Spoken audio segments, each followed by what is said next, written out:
Hey guys, it is your Vaping Minuteman, and today I'm going to give you just a few tips to make that e-liquid and your liquid nicotine last longer. So stick around and see you here in just a couple minutes.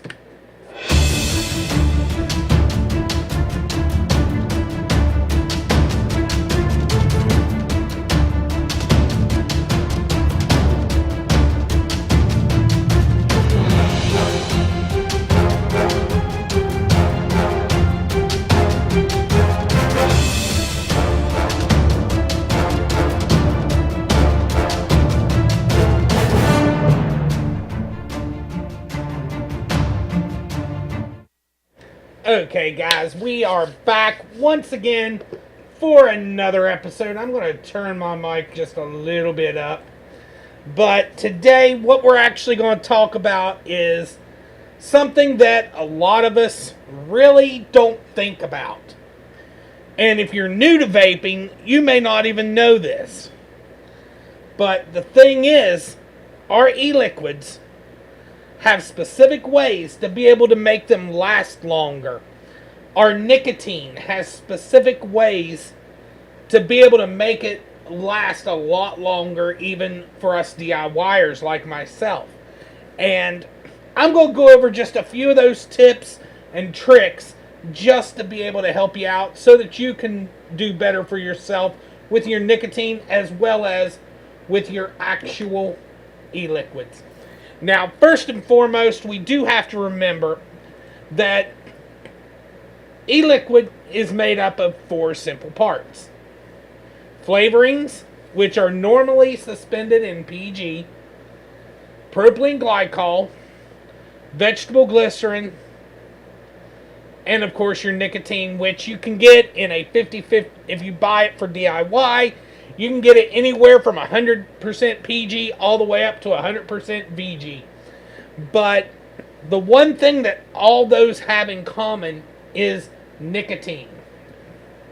And there's 3 deadly things with nicotine. Number 1 is UV light. Number 2 is heat. And number 3 is oxygen.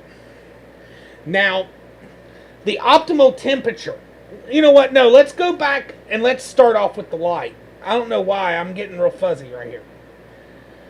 Exposure to UV light. That is something that a lot of us really do not think about.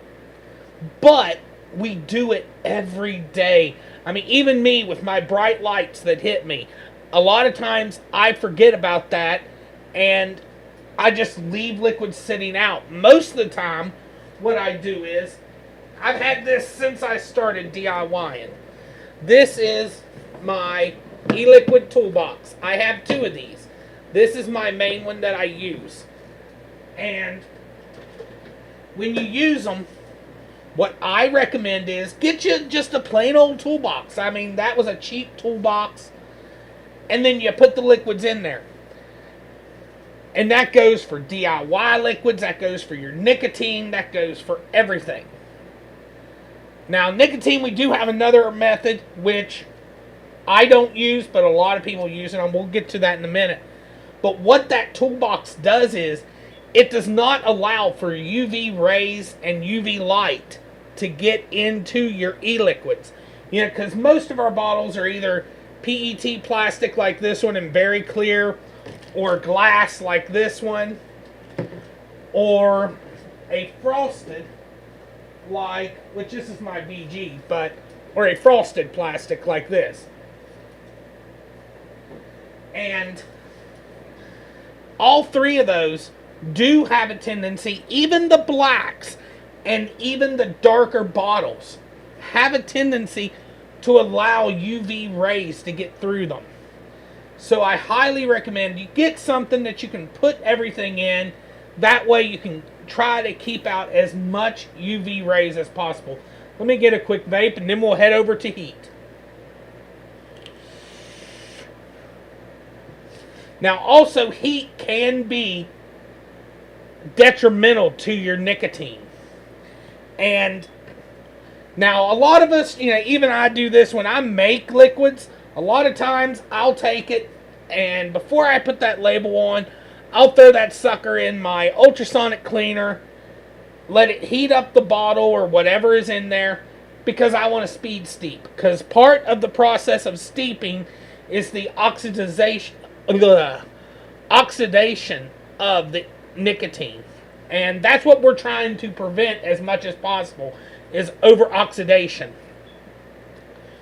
What you want to do is, you want to make sure to keep them no higher than, or no lower than 10 degrees Fahrenheit. Now, mind you, this is mainly for pure liquid nicotine. The optimum temperature is 10 to 40 degrees. Now, regular e-liquids, you can keep them a little warmer. As a matter of fact, if they're a higher VG, it's a lot harder to get them out of the bottle and get to work with them if they're a higher VG, if they're colder. So a lot of times people don't mind that, and a lot of times when you're dealing with a 30 ml bottle or a 60 ml bottle, you're going to go through that pretty quick if it's final nicotine or if it's final e-liquids. But a lot of people go out and they buy 20 or 30 120s at a time, and they don't go through that within a couple weeks to a month. And that right there can start causing oxidation. I don't know why I'm fumbling over that word so much today. That can cause oxidation to your e-liquids the more you open it. I mean, even for me, I had 2 Fonzas that I made on June 4th. Within 2 days, this one had hardly turned. The other one had turned a lot, because I was using the other one. I was opening it, I was closing it, opening it, closing it, shaking it constant. Yeah, simple everyday things. So we need to make sure to take care of that. Now, lastly, what we do have to make sure is do not expose it to oxygen any more than you have to. Do not, a lot of people, they'll get an e-liquid straight out of the mail, knowing they're not going to vape it right then, and they'll open it up and smell it. Well, what you've done is you've exposed your e-liquid to new oxygen, so it's going to oxidize even more, and it's going to start turning a darker brown. That is part of the steeping process. Sometimes we want that, but you don't want it to over-oxidize, because if it does, it can get a peppery taste to it. So just always make sure to remember that. Make sure to remember what all can happen, and do everything that you want to do to try to stretch out the length of time that you can actually vape that e-liquid. Because I tell people, don't use over-year-old e-liquids. Do not use them. Over time, the oxidation will turn your e-liquid peppery, very probably, especially if it's a cheap nicotine. And a lot of our big companies use cheaper nicotines than a lot of our DIYs, which is weird. I mean, it's very weird. DIYers seem to have a point that they prefer better nicotine. And that's just a normal thing when you're DIYing.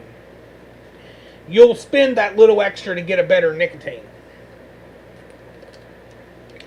A lot of your e-liquids, all they care about is making a buck, whatever they can get cheaper. But just remember, you are in control of how your e-liquid turns out finally. You are in control. If you leave that e-liquid in your car and it gets a ton of heat, it's going to oxidize a lot. It's going to get very dark. You're going to kill the potency of that nicotine. On top of that, you're actually also going to make it so thick that you're not going to be able to drip it. It's almost going to be like a syrup. But that about wraps it up for this episode. If you have any questions, feel free to just send me an email or post down in the comments.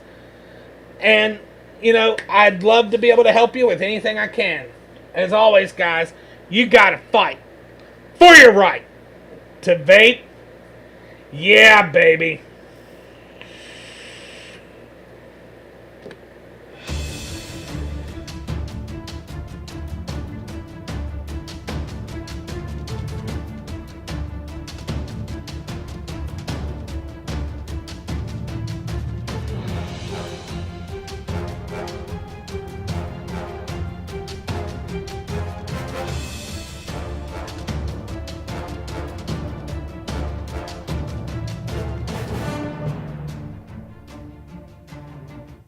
Hey, if you like what you've seen here, there's much more to come. Just click one of the two boxes up here in the corner. And you know what? If you've liked it, make sure to subscribe. Just click the little button right there. Talk to you later, guys.